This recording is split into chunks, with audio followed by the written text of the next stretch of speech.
Hello guys, আসসালামু আলাইকুম। তো সন্ধ্যার সময় আমরা দুই মামা ভাগিনা মিল্লা যাইতাছি মুন্সিগঞ্জ বেড়িবাঁধে ঘুরতে। আপনারা ভিডিওটা কন্টিনিউ করতে থাকুন। তো আমরা চলে আসলাম মুক্তারপুর ব্রিজ, আর ব্রিজে উঠেই দেখতে পেলাম সুন্দর একটা সানসেট। তো এই সূর্যটা ডুবন্ত অবস্থায় রয়েছে, কিছুক্ষণ পর সন্ধ্যা হয়ে যাবে। আপনারা কিন্তু এই সূর্য উপভোগ করতে হলে সন্ধ্যার সময় আসতে হবে ব্রিজে।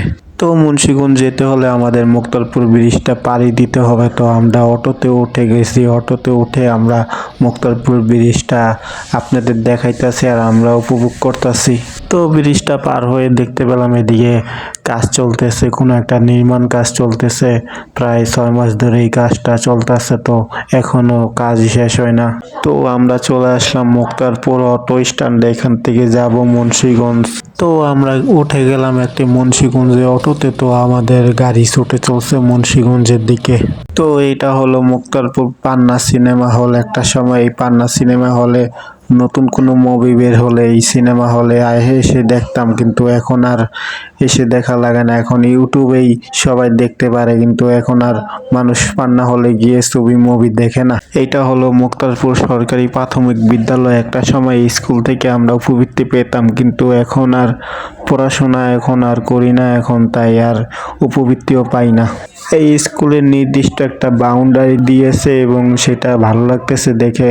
গেটটাও সুন্দরভাবে নির্মাণ করা হয়েছে, সেটা দেখেও ভালো লাগতেছে। আউট মানুষ ঢুকতে পারবে না। যাই হোক, আমরা চলে আসলাম মুক্তারপুর ফেরিঘাট। আগে এখান দিয়ে ফেরি চলতো, তাই ফেরিঘাট বলে। এখন ব্রিজ হওয়ার পর থেকে আর ফেরি চলাচল করে না। আমরা চলে আসলাম নয়াগাঁও। নয়াগাঁও এসে একটু বেড়িবাঁধে দাঁড়ালাম, একটু হাঁটতেছি ঘুরতেছি।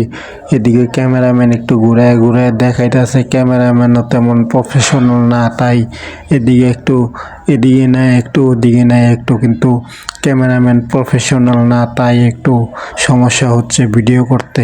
তো হাতের ইশারায় আমি দেখিয়ে দিলাম যে এদিকে একটু ভিডিওটা করতে। তো উনি বুড়িগঙ্গার ভিডিওটা করতেছে, তো চারিদিকে ঘুরিয়ে ঘুরিয়ে দেখাইতেছে ভিউটা।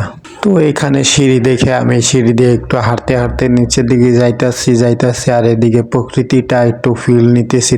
তো সিঁড়ি নিচ থেকে আমি আবার উপরের দিকে হাঁটা শুরু করলাম, হাঁটতে হাঁটতে উঠতে উঠতে। তারপরে আবার ক্যামেরাম্যানের বলতাছি সাইড হইতে সরতে বলতাছি, তারপরে ক্যামেরাম্যান সইরা গেল। আমি আবার এখানে সিট আছে, সিটে বসলাম। সিটে বইসা ভাবতাছি কি করব। তো আমি আবার হাঁটা শুরু করলাম মুন্সিগঞ্জ লঞ্চঘাটের উদ্দেশ্যে। তো এই বেড়িবাঁধ দিয়ে হাঁটতে হাঁটতে আপনি ইয়াজউদ্দিন কলেজ, তারপরে আপনি মুন্সিগঞ্জ ঘাট যেতে পারবেন।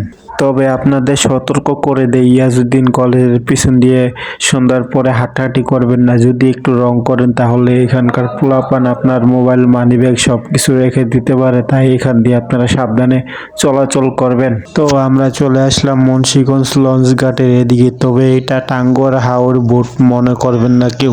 তো এদিকে একটা ছোট একটা পার্ক আছে, পার্কের ভিডিওটা আজকে দিতে পারলাম না, সময় স্বল্পতার কারণে ভিতরেও যেতে পারিনি, তাই আজকের ভিডিওটা এখানে শেষ করব। ভিডিওটা শেষ করার আগে আপনাদের একটা কথা বলতে চাই, যদি ফেসবুক পেজ থেকে ভিডিওটা দেখে থাকেন পেজটা ফলো করে দিবেন, ইউটিউব চ্যানেল থেকে ভিডিওটা দেখে থাকলে চ্যানেলটা সাবস্ক্রাইব করে দিবেন। ধন্যবাদ সবাইকে।